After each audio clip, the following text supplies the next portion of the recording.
अवधूत चिंतन श्री गुरुदेव दत्त. प्रिय भक्तांनो, तुम्हाला आयुष्यात कधीही धनधान्याची, सुखाची, समृद्धीची कमतरता भासू नये असे वाटत असेल तर आजचा हा दिव्य मंत्र नक्की ऐका. श्री दत्तगुरु महाराजांचा हा सामान्य मंत्र नसून हा दिव्य आणि चमत्कारिक मंत्र आहे. हा दत्तगुरु महाराजांचा कृपा मंत्र आहे. ज्या लोकांनी हा मंत्र श्रद्धेने ऐकला ते लोक आता सुखासमाधानाचे आयुष्य जगत आहेत. त्यांचे संपूर्ण जीवन बदलले आहे. या मंत्राचा उच्चार जसजसा कानावर पडतो तसतशी संकटे मागे हटतात. दत्तगुरु महाराजांच्या कृपेमुळे अडथळ्यात अडकलेली कामे सहज पूर्ण होतात. या मंत्राचा चमत्कार इतका आहे की एखाद्या भक्ताने फक्त एक वेळेस हा मंत्र ऐकला तर त्याच्या संपूर्ण आयुष्यातील अंधकार दूर होतो. या मंत्राचा लाभ अनेकांनी अनुभवला आहे. ज्या लोकांच्या घरी वर्षानुवर्षे पैशांची टंचाई होती ते लोक आता श्रीमंतीत जगत आहेत. घरात अचानक धनसमृद्धीचा वर्षाव झाला. व्यापारात वृद्धी झाली. ज्या लोकांना नोकरीची अपेक्षा नव्हती त्यांना चांगल्या पोस्टवरती काम मिळाले. संपत्तीचे मार्ग खुले झाले. हे सर्व सत्य आहे आणि हे जर तुम्हाला अनुभवायचं असेल तर आजचा हा मंत्र तुम्ही ऐकावा. या मंत्रात दत्तगुरु महाराजांची कृपा सामावली आहे. फक्त एक लक्षात ठेवा, हा मंत्र ऐकताना मनात श्रद्धा असावी. कारण जर तुमचा विश्वास नसेल तर तिथे मंत्राचा प्रभाव कमी होतो. ज्या क्षणी तुम्ही हा मंत्र भक्तिभावाने ऐकता तिथे महाराजांचा आशीर्वाद तुम्हाला प्राप्त होतो. कल्पना करा, जिथे तुम्ही वारंवार अपयशी होता तिथे अचानक यशाची दारे खुली होतात. जिथे तुम्ही पैशांसाठी झगडत होता तिथे पैशांचा प्रवाह सुरू होतो. तर हा योगायोग नसून दत्तगुरु महाराजांचा प्रत्यक्ष आशीर्वाद आहे. म्हणूनच प्रिय भक्तांनो, ही सुवर्ण संधी सोडू नका. या मंत्राचे श्रवण करा, त्याची अनुभूती घ्या आणि मग बघा तुमच्या आयुष्यात कसा चमत्कार होतो. प्रिय भक्तांनो, असे चमत्कारिक मंत्रजप ऐकण्यासाठी आत्ताच आपल्या चॅनलला सबस्क्राईब करा. चला तर या मंत्रजपाला सुरुवात करूया.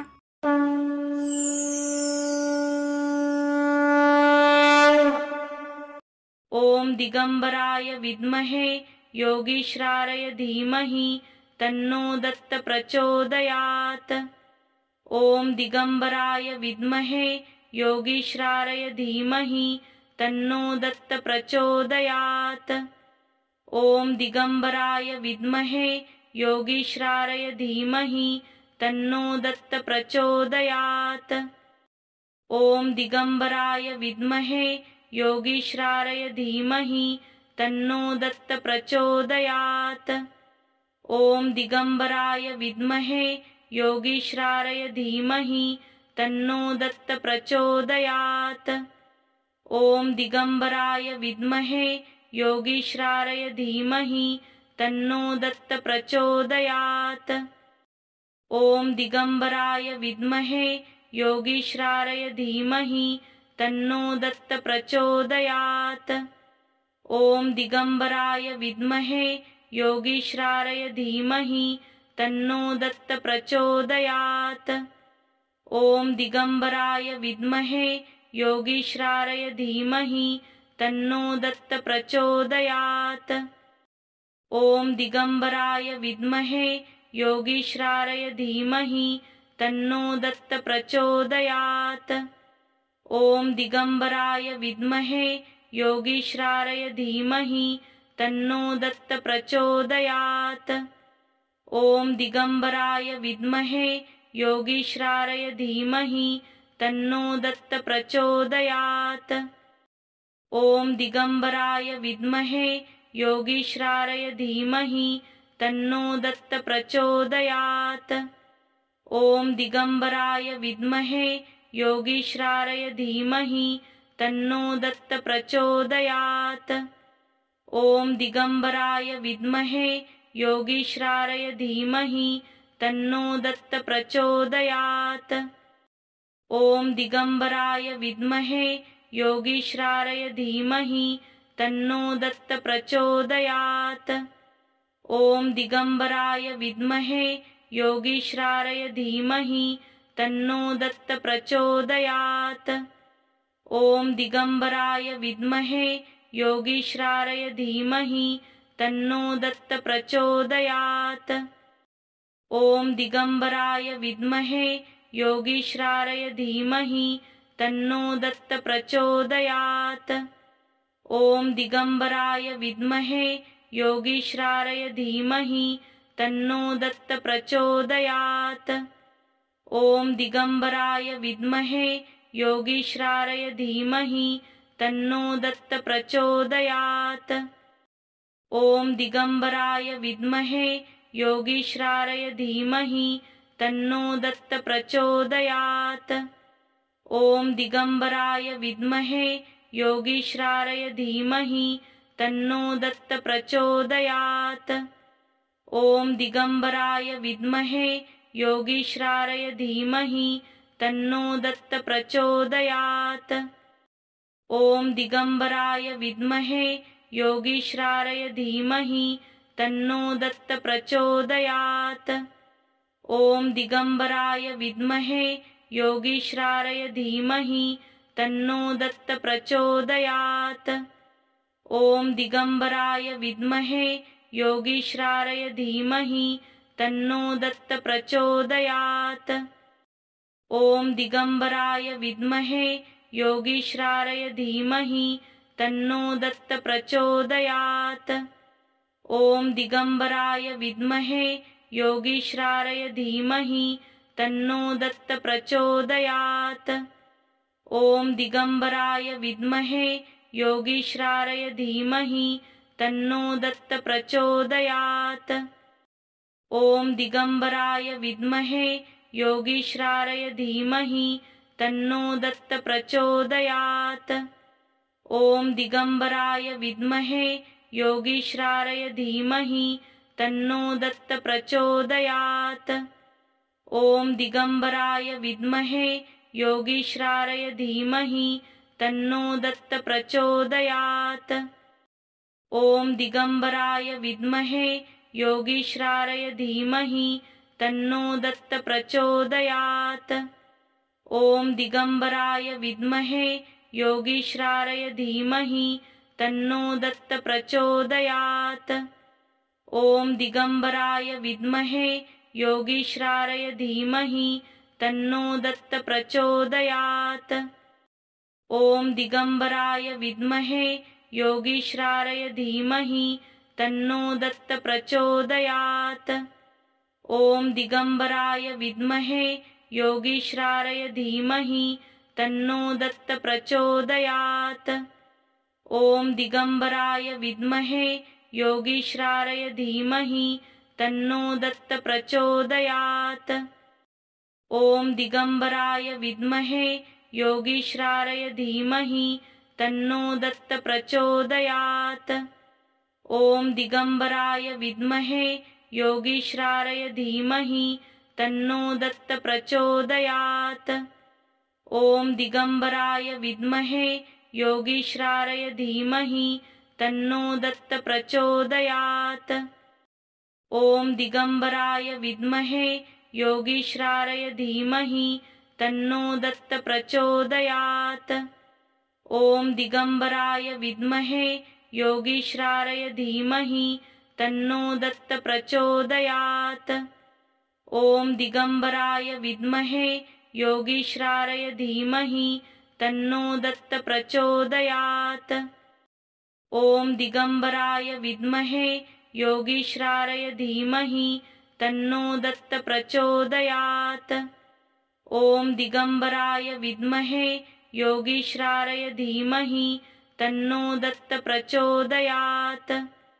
ॐ दिगम्बराय विद्महे योगीश्वराय धीमहि तन्नो दत्त प्रचोदयात्। ॐ दिगम्बराय विद्महे योगीश्वराय धीमहि तन्नो दत्त प्रचोदयात्। ॐ दिगम्बराय विद्महे योगीश्वराय धीमहि तन्नो दत्त प्रचोदयात्। ॐ दिगम्बराय विद्महे योगीश्वराय धीमहि तन्नो दत्त प्रचोदयात्। ॐ दिगम्बराय विद्महे योगीश्वराय धीमहि तन्नो दत्त प्रचोदयात्। ॐ दिगम्बराय विद्महे योगीश्वराय धीमहि तन्नो दत्त प्रचोदयात्। ॐ दिगम्बराय विद्महे योगीश्वराय धीमहि तन्नो दत्त प्रचोदयात्। ॐ दिगम्बराय विद्महे योगीश्वराय धीमहि तन्नो दत्त प्रचोदयात्। ॐ दिगम्बराय विद्महे योगीश्वराय धीमहि तन्नो दत्त प्रचोदयात्। ॐ दिगम्बराय विद्महे योगीश्वराय धीमहि तन्नो दत्त प्रचोदयात्।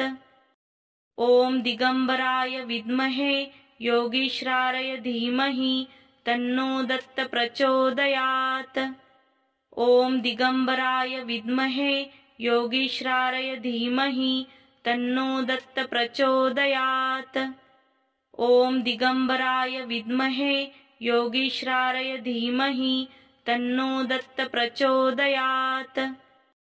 ॐ दिगम्बराय विद्महे योगीश्वराय धीमहि तन्नो दत्त प्रचोदयात्। ॐ दिगम्बराय विद्महे योगीश्वराय धीमहि तन्नो दत्त प्रचोदयात्। ॐ दिगम्बराय विद्महे योगीश्वराय धीमहि तन्नो दत्त प्रचोदयात्। ॐ दिगम्बराय विद्महे योगीश्वराय धीमहि तन्नो दत्त प्रचोदयात्। ॐ दिगम्बराय विद्महे योगीश्वराय धीमहि तन्नो दत्त प्रचोदयात्। ॐ दिगम्बराय विद्महे योगीश्वराय धीमहि तन्नो दत्त प्रचोदयात्। ॐ दिगम्बराय विद्महे योगीश्वराय धीमहि तन्नो दत्त प्रचोदयात्। ॐ दिगम्बराय विद्महे योगीश्वराय धीमहि तन्नो दत्त प्रचोदयात्। ॐ दिगम्बराय विद्महे योगीश्वराय धीमहि तन्नो दत्त प्रचोदयात्। ॐ दिगम्बराय विद्महे योगीश्वराय धीमहि तन्नो दत्त प्रचोदयात्। ॐ दिगम्बराय विद्महे योगीश्वराय धीमहि तन्नो दत्त प्रचोदयात्। ॐ दिगम्बराय विद्महे योगीश्वराय धीमहि तन्नो दत्त प्रचोदयात्। ॐ दिगम्बराय विद्महे योगीश्वराय धीमहि तन्नो दत्त प्रचोदयात्। ॐ दिगम्बराय विद्महे योगीश्वराय धीमहि तन्नो दत्त प्रचोदयात्। ॐ दिगम्बराय विद्महे योगीश्वराय धीमहि तन्नो दत्त प्रचोदयात्। ॐ दिगम्बराय विद्महे योगीश्वराय धीमहि तन्नो दत्त प्रचोदयात्। ॐ दिगम्बराय विद्महे योगीश्वराय धीमहि तन्नो दत्त प्रचोदयात्। ॐ दिगम्बराय विद्महे योगीश्वराय धीमहि तन्नो दत्त प्रचोदयात्। ॐ दिगम्बराय विद्महे योगीश्वराय धीमहि तन्नो दत्त प्रचोदयात्। ॐ दिगम्बराय विद्महे योगीश्वराय धीमहि तन्नो दत्त प्रचोदयात्। ॐ दिगम्बराय विद्महे योगीश्वराय धीमहि तन्नो दत्त प्रचोदयात्। ॐ दिगम्बराय विद्महे योगीश्वराय धीमहि तन्नो दत्त प्रचोदयात्। ॐ दिगम्बराय विद्महे योगीश्वराय धीमहि तन्नो दत्त प्रचोदयात्। ॐ दिगम्बराय विद्महे योगीश्वराय धीमहि तन्नो दत्त प्रचोदयात्। ॐ दिगम्बराय विद्महे योगीश्वराय धीमहि तन्नो दत्त प्रचोदयात्। ॐ दिगम्बराय विद्महे योगीश्वराय धीमहि तन्नो दत्त प्रचोदयात्। ॐ दिगम्बराय विद्महे योगीश्वराय धीमहि तन्नो दत्त प्रचोदयात्। ॐ दिगम्बराय विद्महे योगीश्वराय धीमहि तन्नो दत्त प्रचोदयात्। ॐ दिगम्बराय विद्महे योगीश्वराय धीमहि तन्नो दत्त प्रचोदयात्। ॐ दिगम्बराय विद्महे योगीश्वराय धीमहि तन्नो दत्त प्रचोदयात्। ॐ दिगम्बराय विद्महे योगीश्वराय धीमहि तन्नो दत्त प्रचोदयात्। ॐ दिगम्बराय विद्महे योगीश्वराय धीमहि तन्नो दत्त प्रचोदयात्। ॐ दिगम्बराय विद्महे योगीश्वराय धीमहि तन्नो दत्त प्रचोदयात्। ॐ दिगम्बराय विद्महे योगीश्वराय धीमहि तन्नो दत्त प्रचोदयात्। ॐ दिगम्बराय विद्महे योगीश्वराय धीमहि तन्नो दत्त प्रचोदयात्। ॐ दिगम्बराय विद्महे योगीश्वराय धीमहि तन्नो दत्त प्रचोदयात्। ॐ दिगम्बराय विद्महे योगीश्वराय धीमहि तन्नो दत्त प्रचोदयात्। ॐ दिगम्बराय विद्महे योगीश्वराय धीमहि तन्नो दत्त प्रचोदयात्। ॐ दिगम्बराय विद्महे योगीश्वराय धीमहि तन्नो दत्त प्रचोदयात्। ॐ दिगम्बराय विद्महे योगीश्वराय धीमहि तन्नो दत्त प्रचोदयात्। ॐ दिगम्बराय विद्महे योगीश्वराय धीमहि तन्नो दत्त प्रचोदयात्। ॐ दिगम्बराय विद्महे योगीश्वराय धीमहि तन्नो दत्त प्रचोदयात्। ॐ दिगम्बराय विद्महे योगीश्वराय धीमहि तन्नो दत्त प्रचोदयात्। ॐ दिगम्बराय विद्महे योगीश्वराय धीमहि तन्नो दत्त प्रचोदयात्।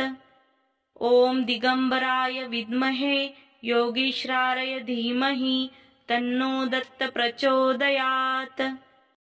ॐ दिगम्बराय विद्महे योगीश्वराय धीमहि तन्नो दत्त प्रचोदयात्। ॐ दिगम्बराय विद्महे योगीश्वराय धीमहि तन्नो दत्त प्रचोदयात्। ॐ दिगम्बराय विद्महे योगीश्वराय धीमहि तन्नो दत्त प्रचोदयात्। ॐ दिगम्बराय विद्महे योगीश्वराय धीमहि तन्नो दत्त प्रचोदयात्। ॐ दिगम्बराय विद्महे योगीश्वराय धीमहि तन्नो दत्त प्रचोदयात्। ॐ दिगम्बराय विद्महे योगीश्वराय धीमहि तन्नो दत्त प्रचोदयात्। ॐ दिगम्बराय विद्महे योगीश्वराय धीमहि तन्नो दत्त प्रचोदयात्। ॐ दिगम्बराय विद्महे योगीश्वराय धीमहि तन्नो दत्त प्रचोदयात्। ॐ दिगम्बराय विद्महे योगीश्वराय धीमहि तन्नो दत्त प्रचोदयात्। ॐ दिगम्बराय विद्महे योगीश्वराय धीमहि तन्नो दत्त प्रचोदयात्। ॐ दिगम्बराय विद्महे योगीश्वराय धीमहि तन्नो दत्त प्रचोदयात्। ॐ दिगम्बराय विद्महे योगीश्वराय धीमहि तन्नो दत्त प्रचोदयात्। ॐ दिगम्बराय विद्महे योगीश्वराय धीमहि तन्नो दत्त प्रचोदयात्। ॐ दिगम्बराय विद्महे योगीश्वराय धीमहि तन्नो दत्त प्रचोदयात्। ॐ दिगम्बराय विद्महे योगीश्वराय धीमहि तन्नो दत्त प्रचोदयात्। ॐ दिगम्बराय विद्महे योगीश्वराय धीमहि तन्नो दत्त प्रचोदयात्। ॐ दिगम्बराय विद्महे योगीश्वराय धीमहि तन्नो दत्त प्रचोदयात्। ॐ दिगम्बराय विद्महे योगीश्वराय धीमहि तन्नो दत्त प्रचोदयात्। ॐ दिगम्बराय विद्महे योगीश्वराय धीमहि तन्नो दत्त प्रचोदयात्। ॐ दिगम्बराय विद्महे योगीश्वराय धीमहि तन्नो दत्त प्रचोदयात्। ॐ दिगम्बराय विद्महे योगीश्वराय धीमहि तन्नो दत्त प्रचोदयात्। ॐ दिगम्बराय विद्महे योगीश्वराय धीमहि तन्नो दत्त प्रचोदयात्। ॐ दिगम्बराय विद्महे योगीश्वराय धीमहि तन्नो दत्त प्रचोदयात्। ॐ दिगम्बराय विद्महे योगीश्वराय धीमहि तन्नो दत्त प्रचोदयात्। ॐ दिगम्बराय विद्महे योगीश्वराय धीमहि तन्नो दत्त प्रचोदयात्। ॐ दिगम्बराय विद्महे योगीश्वराय धीमहि तन्नो दत्त प्रचोदयात्। ॐ दिगम्बराय विद्महे योगीश्वराय धीमहि तन्नो दत्त प्रचोदयात्। ॐ दिगम्बराय विद्महे योगीश्वराय धीमहि तन्नो दत्त प्रचोदयात्। ॐ दिगम्बराय विद्महे योगीश्वराय धीमहि तन्नो दत्त प्रचोदयात्। ॐ दिगम्बराय विद्महे योगीश्वराय धीमहि तन्नो दत्त प्रचोदयात्। ॐ दिगम्बराय विद्महे योगीश्वराय धीमहि तन्नो दत्त प्रचोदयात्। ॐ दिगम्बराय विद्महे योगीश्वराय धीमहि तन्नो दत्त प्रचोदयात्। ॐ दिगम्बराय विद्महे योगीश्वराय धीमहि तन्नो दत्त प्रचोदयात्। ॐ दिगम्बराय विद्महे योगीश्वराय धीमहि तन्नो दत्त प्रचोदयात्। ॐ दिगम्बराय विद्महे योगीश्वराय धीमहि तन्नो दत्त प्रचोदयात्। ॐ दिगम्बराय विद्महे योगीश्वराय धीमहि तन्नो दत्त प्रचोदयात्। ॐ दिगम्बराय विद्महे योगीश्वराय धीमहि तन्नो दत्त प्रचोदयात्। ॐ दिगम्बराय विद्महे योगीश्वराय धीमहि तन्नो दत्त प्रचोदयात्। ॐ दिगम्बराय विद्महे योगीश्वराय धीमहि तन्नो दत्त प्रचोदयात्। ॐ दिगम्बराय विद्महे योगीश्वराय धीमहि तन्नो दत्त प्रचोदयात्। ॐ दिगम्बराय विद्महे योगीश्वराय धीमहि तन्नो दत्त प्रचोदयात्। ॐ दिगम्बराय विद्महे योगीश्वराय धीमहि तन्नो दत्त प्रचोदयात्। ॐ दिगम्बराय विद्महे योगीश्वराय धीमहि तन्नो दत्त प्रचोदयात्। ॐ दिगम्बराय विद्महे योगीश्वराय धीमहि तन्नो दत्त प्रचोदयात्। ॐ दिगम्बराय विद्महे योगीश्वराय धीमहि तन्नो दत्त प्रचोदयात्। ॐ दिगम्बराय विद्महे योगीश्वराय धीमहि तन्नो दत्त प्रचोदयात्। ॐ दिगम्बराय विद्महे योगीश्वराय धीमहि तन्नो दत्त प्रचोदयात्। ॐ दिगम्बराय विद्महे योगीश्वराय धीमहि तन्नो दत्त प्रचोदयात्। ॐ दिगम्बराय विद्महे योगीश्वराय धीमहि तन्नो दत्त प्रचोदयात्। ॐ दिगम्बराय विद्महे योगीश्वराय धीमहि तन्नो दत्त प्रचोदयात्। ॐ दिगम्बराय विद्महे योगीश्वराय धीमहि तन्नो दत्त प्रचोदयात्। ॐ दिगम्बराय विद्महे योगीश्वराय धीमहि तन्नो दत्त प्रचोदयात्। ॐ दिगम्बराय विद्महे योगीश्वराय धीमहि तन्नो दत्त प्रचोदयात्। ॐ दिगम्बराय विद्महे योगीश्वराय धीमहि तन्नो दत्त प्रचोदयात्। ॐ दिगम्बराय विद्महे योगीश्वराय धीमहि तन्नो दत्त प्रचोदयात्। ॐ दिगम्बराय विद्महे योगीश्वराय धीमहि तन्नो दत्त प्रचोदयात्। ॐ दिगम्बराय विद्महे योगीश्वराय धीमहि तन्नो दत्त प्रचोदयात्।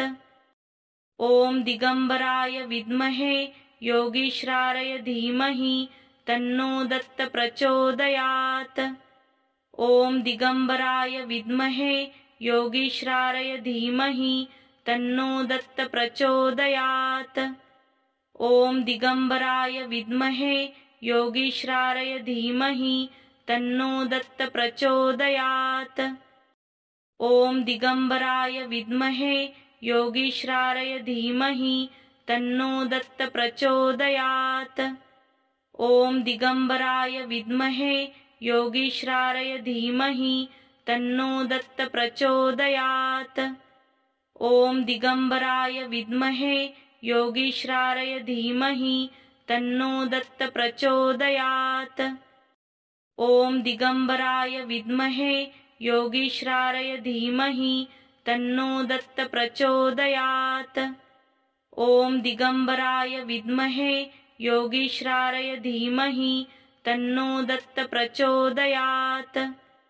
ॐ दिगम्बराय विद्महे योगीश्वराय धीमहि तन्नो दत्त प्रचोदयात्। ॐ दिगम्बराय विद्महे योगीश्वराय धीमहि तन्नो दत्त प्रचोदयात्। ॐ दिगम्बराय विद्महे योगीश्वराय धीमहि तन्नो दत्त प्रचोदयात्। ॐ दिगम्बराय विद्महे योगीश्वराय धीमहि तन्नो दत्त प्रचोदयात्। ॐ दिगम्बराय विद्महे योगीश्वराय धीमहि तन्नो दत्त प्रचोदयात्। ॐ दिगम्बराय विद्महे योगीश्वराय धीमहि तन्नो दत्त प्रचोदयात्। ॐ दिगम्बराय विद्महे योगीश्वराय धीमहि तन्नो दत्त प्रचोदयात्। ॐ दिगम्बराय विद्महे योगीश्वराय धीमहि तन्नो दत्त प्रचोदयात्। ॐ दिगम्बराय विद्महे योगीश्वराय धीमहि तन्नो दत्त प्रचोदयात्। ॐ दिगम्बराय विद्महे योगीश्वराय धीमहि तन्नो दत्त प्रचोदयात्। ॐ दिगम्बराय विद्महे योगीश्वराय धीमहि तन्नो दत्त प्रचोदयात्। ॐ दिगम्बराय विद्महे योगीश्वराय धीमहि तन्नो दत्त प्रचोदयात्। ॐ दिगम्बराय विद्महे योगीश्वराय धीमहि तन्नो दत्त प्रचोदयात्। ॐ दिगम्बराय विद्महे योगीश्वराय धीमहि तन्नो दत्त प्रचोदयात्। ॐ दिगम्बराय विद्महे योगीश्वराय धीमहि तन्नो दत्त प्रचोदयात्। ॐ दिगम्बराय विद्महे योगीश्वराय धीमहि तन्नो दत्त प्रचोदयात्। ॐ दिगम्बराय विद्महे योगीश्वराय धीमहि तन्नो दत्त प्रचोदयात्।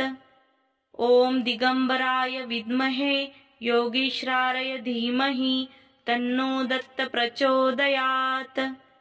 ॐ दिगम्बराय विद्महे योगीश्वराय धीमहि तन्नो दत्त प्रचोदयात्। ॐ दिगम्बराय विद्महे योगीश्वराय धीमहि तन्नो दत्त प्रचोदयात्। ॐ दिगम्बराय विद्महे योगीश्वराय धीमहि तन्नो दत्त प्रचोदयात्। ॐ दिगम्बराय विद्महे योगीश्वराय धीमहि तन्नो दत्त प्रचोदयात्। ॐ दिगम्बराय विद्महे योगीश्वराय धीमहि तन्नो दत्त प्रचोदयात्। ॐ दिगम्बराय विद्महे योगीश्वराय धीमहि तन्नो दत्त प्रचोदयात्। ॐ दिगम्बराय विद्महे योगीश्वराय धीमहि तन्नो दत्त प्रचोदयात्। ॐ दिगम्बराय विद्महे योगीश्वराय धीमहि तन्नो दत्त प्रचोदयात्। ॐ दिगम्बराय विद्महे योगीश्वराय धीमहि तन्नो दत्त प्रचोदयात्। ॐ दिगम्बराय विद्महे योगीश्वराय धीमहि तन्नो दत्त प्रचोदयात्। ॐ दिगम्बराय विद्महे योगीश्वराय धीमहि तन्नो दत्त प्रचोदयात्।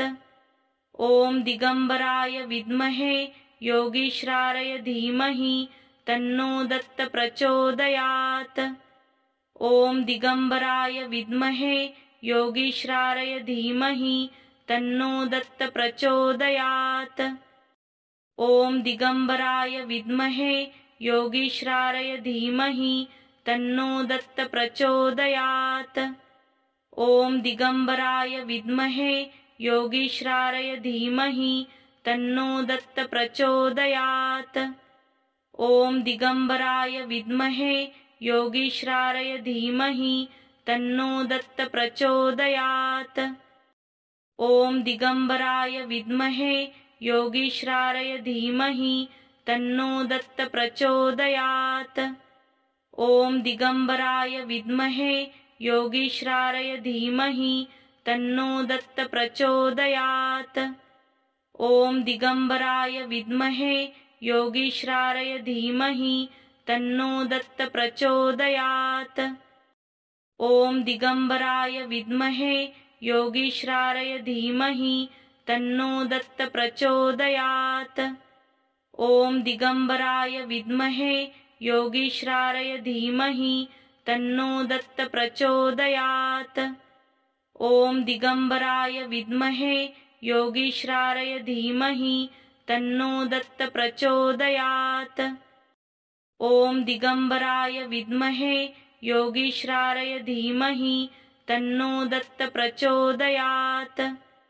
ॐ दिगम्बराय विद्महे योगीश्वराय धीमहि तन्नो दत्त प्रचोदयात्। ॐ दिगम्बराय विद्महे योगीश्वराय धीमहि तन्नो दत्त प्रचोदयात्। ॐ दिगम्बराय विद्महे योगीश्वराय धीमहि तन्नो दत्त प्रचोदयात्। ॐ दिगम्बराय विद्महे योगीश्वराय धीमहि तन्नो दत्त प्रचोदयात्। ॐ दिगम्बराय विद्महे योगीश्वराय धीमहि तन्नो दत्त प्रचोदयात्। ॐ दिगम्बराय विद्महे योगीश्वराय धीमहि तन्नो दत्त प्रचोदयात्। ॐ दिगम्बराय विद्महे योगीश्वराय धीमहि तन्नो दत्त प्रचोदयात्। ॐ दिगम्बराय विद्महे योगीश्वराय धीमहि तन्नो दत्त प्रचोदयात्। ॐ दिगम्बराय विद्महे योगीश्वराय धीमहि तन्नो दत्त प्रचोदयात्। ॐ दिगम्बराय विद्महे योगीश्वराय धीमहि तन्नो दत्त प्रचोदयात्। ॐ दिगम्बराय विद्महे योगीश्वराय धीमहि तन्नो दत्त प्रचोदयात्। ॐ दिगम्बराय विद्महे योगीश्वराय धीमहि तन्नो दत्त प्रचोदयात्। ॐ दिगम्बराय विद्महे योगीश्वराय धीमहि तन्नो दत्त प्रचोदयात्। ॐ दिगम्बराय विद्महे योगीश्वराय धीमहि तन्नो दत्त प्रचोदयात्। ॐ दिगम्बराय विद्महे योगीश्वराय धीमहि तन्नो दत्त प्रचोदयात्। ॐ दिगम्बराय विद्महे योगीश्वराय धीमहि तन्नो दत्त प्रचोदयात्। ॐ दिगम्बराय विद्महे योगीश्वराय धीमहि तन्नो दत्त प्रचोदयात्। ॐ दिगम्बराय विद्महे योगीश्वराय धीमहि तन्नो दत्त प्रचोदयात्। ॐ दिगम्बराय विद्महे योगीश्वराय धीमहि तन्नो दत्त प्रचोदयात्। ॐ दिगम्बराय विद्महे योगीश्वराय धीमहि तन्नो दत्त प्रचोदयात्। ॐ दिगम्बराय विद्महे योगीश्वराय धीमहि तन्नो दत्त प्रचोदयात्। ॐ दिगम्बराय विद्महे योगीश्वराय धीमहि तन्नो दत्त प्रचोदयात्। ॐ दिगम्बराय विद्महे योगीश्वराय धीमहि तन्नो दत्त प्रचोदयात्। ॐ दिगम्बराय विद्महे योगीश्वराय धीमहि तन्नो दत्त प्रचोदयात्। ॐ दिगम्बराय विद्महे योगीश्वराय धीमहि तन्नो दत्त प्रचोदयात्। ॐ दिगम्बराय विद्महे योगीश्वराय धीमहि तन्नो दत्त प्रचोदयात्। ॐ दिगम्बराय विद्महे योगीश्वराय धीमहि तन्नो दत्त प्रचोदयात्। ॐ दिगम्बराय विद्महे योगीश्वराय धीमहि तन्नो दत्त प्रचोदयात्। ॐ दिगम्बराय विद्महे योगीश्वराय धीमहि तन्नो दत्त प्रचोदयात्। ॐ दिगम्बराय विद्महे योगीश्वराय धीमहि तन्नो दत्त प्रचोदयात्। ॐ दिगम्बराय विद्महे योगीश्वराय धीमहि तन्नो दत्त प्रचोदयात्। ॐ दिगम्बराय विद्महे योगीश्वराय धीमहि तन्नो दत्त प्रचोदयात्। ॐ दिगम्बराय विद्महे योगीश्वराय धीमहि तन्नो दत्त प्रचोदयात्। ॐ दिगम्बराय विद्महे योगीश्वराय धीमहि तन्नो दत्त प्रचोदयात्। ॐ दिगम्बराय विद्महे योगीश्वराय धीमहि तन्नो दत्त प्रचोदयात्। ॐ दिगम्बराय विद्महे योगीश्वराय धीमहि तन्नो दत्त प्रचोदयात्। ॐ दिगम्बराय विद्महे योगीश्वराय धीमहि तन्नो दत्त प्रचोदयात्। ॐ दिगम्बराय विद्महे योगीश्वराय धीमहि तन्नो दत्त प्रचोदयात्। ॐ दिगम्बराय विद्महे योगीश्वराय धीमहि तन्नो दत्त प्रचोदयात्। ॐ दिगम्बराय विद्महे योगीश्वराय धीमहि तन्नो दत्त प्रचोदयात्। ॐ दिगम्बराय विद्महे योगीश्वराय धीमहि तन्नो दत्त प्रचोदयात्। ॐ दिगम्बराय विद्महे योगीश्वराय धीमहि तन्नो दत्त प्रचोदयात्। ॐ दिगम्बराय विद्महे योगीश्वराय धीमहि तन्नो दत्त प्रचोदयात्। ॐ दिगम्बराय विद्महे योगीश्वराय धीमहि तन्नो दत्त प्रचोदयात्। ॐ दिगम्बराय विद्महे योगीश्वराय धीमहि तन्नो दत्त प्रचोदयात्। ॐ दिगम्बराय विद्महे योगीश्वराय धीमहि तन्नो दत्त प्रचोदयात्। ॐ दिगम्बराय विद्महे योगीश्वराय धीमहि तन्नो दत्त प्रचोदयात्। ॐ दिगम्बराय विद्महे योगीश्वराय धीमहि तन्नो दत्त प्रचोदयात्। ॐ दिगम्बराय विद्महे योगीश्वराय धीमहि तन्नो दत्त प्रचोदयात्। ॐ दिगम्बराय विद्महे योगीश्वराय धीमहि तन्नो दत्त प्रचोदयात्। ॐ दिगम्बराय विद्महे योगीश्वराय धीमहि तन्नो दत्त प्रचोदयात्। ॐ दिगम्बराय विद्महे योगीश्वराय धीमहि तन्नो दत्त प्रचोदयात्। ॐ दिगम्बराय विद्महे योगीश्वराय धीमहि तन्नो दत्त प्रचोदयात्। ॐ दिगम्बराय विद्महे योगीश्वराय धीमहि तन्नो दत्त प्रचोदयात्। ॐ दिगम्बराय विद्महे योगीश्वराय धीमहि तन्नो दत्त प्रचोदयात्। ॐ दिगम्बराय विद्महे योगीश्वराय धीमहि तन्नो दत्त प्रचोदयात्। ॐ दिगम्बराय विद्महे योगीश्वराय धीमहि तन्नो दत्त प्रचोदयात्। ॐ दिगम्बराय विद्महे योगीश्वराय धीमहि तन्नो दत्त प्रचोदयात्। ॐ दिगम्बराय विद्महे योगीश्वराय धीमहि तन्नो दत्त प्रचोदयात्। ॐ दिगम्बराय विद्महे योगीश्वराय धीमहि तन्नो दत्त प्रचोदयात्। ॐ दिगम्बराय विद्महे योगीश्वराय धीमहि तन्नो दत्त प्रचोदयात्। ॐ दिगम्बराय विद्महे योगीश्वराय धीमहि तन्नो दत्त प्रचोदयात्।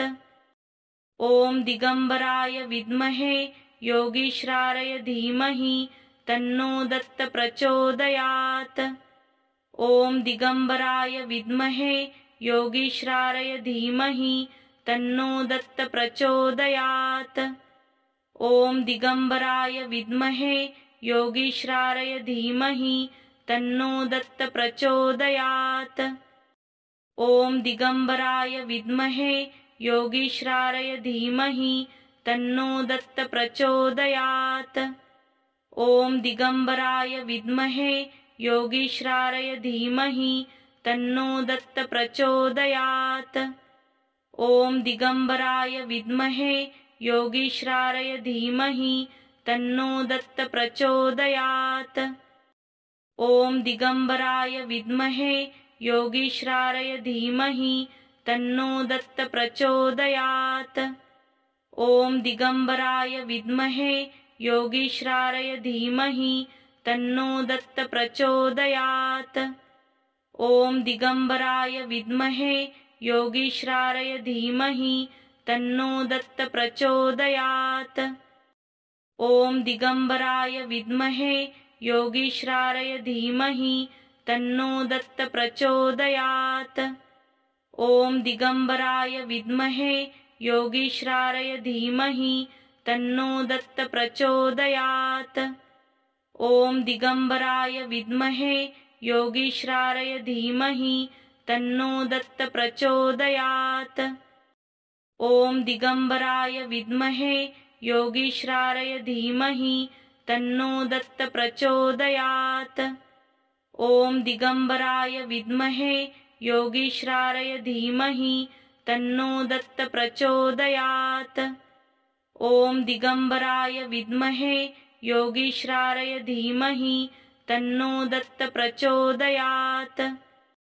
ॐ दिगम्बराय विद्महे योगीश्वराय धीमहि तन्नो दत्त प्रचोदयात्।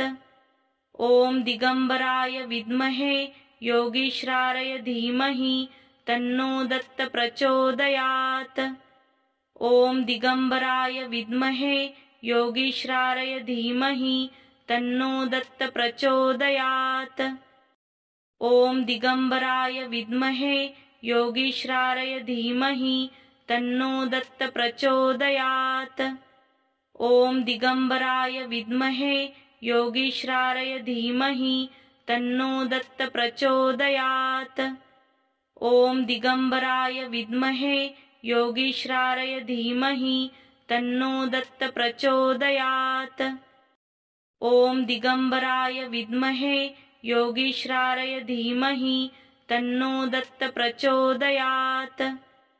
ॐ दिगम्बराय विद्महे योगीश्वराय धीमहि तन्नो दत्त प्रचोदयात्।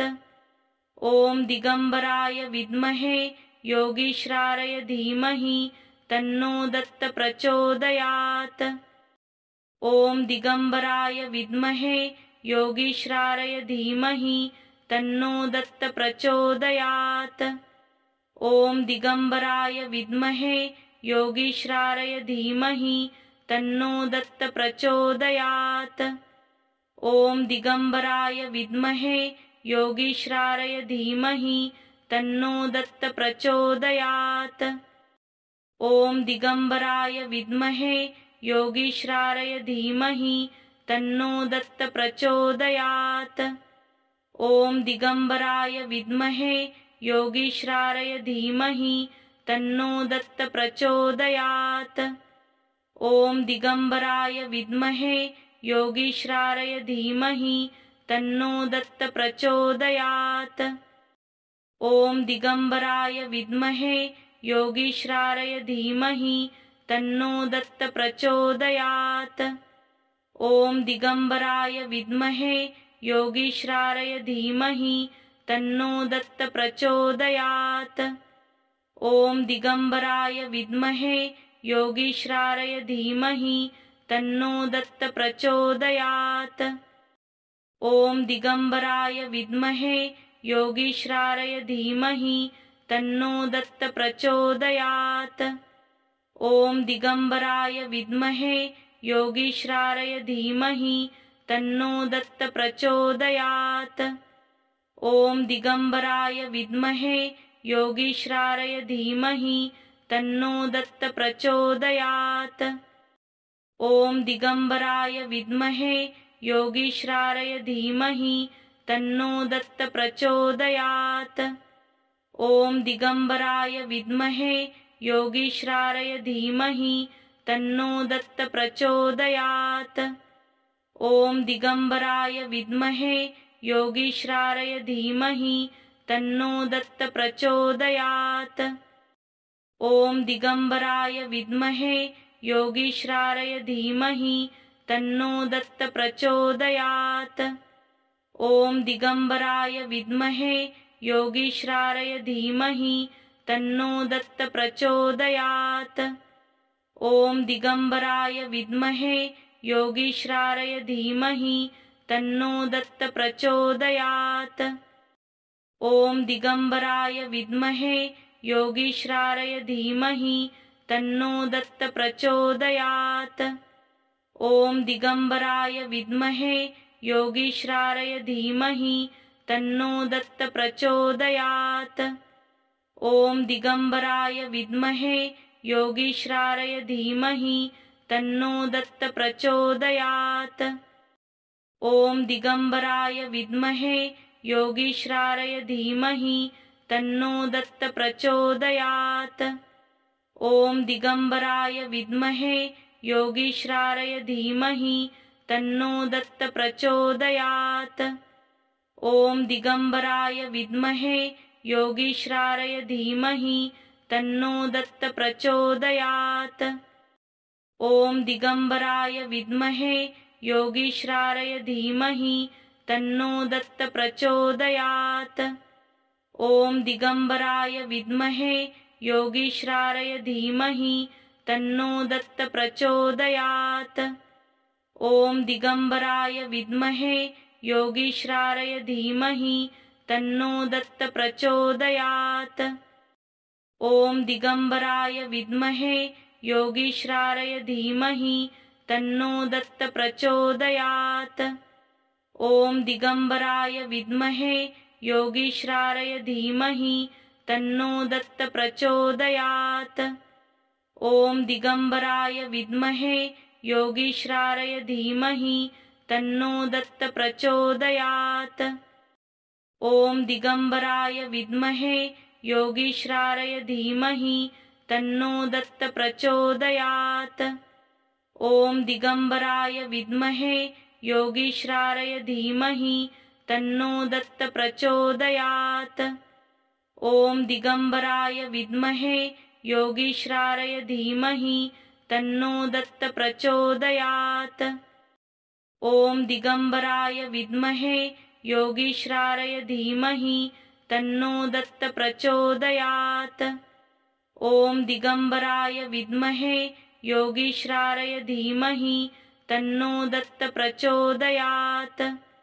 ॐ दिगम्बराय विद्महे योगीश्वराय धीमहि तन्नो दत्त प्रचोदयात्। ॐ दिगम्बराय विद्महे योगीश्वराय धीमहि तन्नो दत्त प्रचोदयात्। ॐ दिगम्बराय विद्महे योगीश्वराय धीमहि तन्नो दत्त प्रचोदयात्। ॐ दिगम्बराय विद्महे योगीश्वराय धीमहि तन्नो दत्त प्रचोदयात्। ॐ दिगम्बराय विद्महे योगीश्वराय धीमहि तन्नो दत्त प्रचोदयात्। ॐ दिगम्बराय विद्महे योगीश्वराय धीमहि तन्नो दत्त प्रचोदयात्। ॐ दिगम्बराय विद्महे योगीश्वराय धीमहि तन्नो दत्त प्रचोदयात्। ॐ दिगम्बराय विद्महे योगीश्वराय धीमहि तन्नो दत्त प्रचोदयात्। ॐ दिगम्बराय विद्महे योगीश्वराय धीमहि तन्नो दत्त प्रचोदयात्। ॐ दिगम्बराय विद्महे योगीश्वराय धीमहि तन्नो दत्त प्रचोदयात्। ॐ दिगम्बराय विद्महे योगीश्वराय धीमहि तन्नो दत्त प्रचोदयात्। ॐ दिगम्बराय विद्महे योगीश्वराय धीमहि तन्नो दत्त प्रचोदयात्। ॐ दिगम्बराय विद्महे योगीश्वराय धीमहि तन्नो दत्त प्रचोदयात्।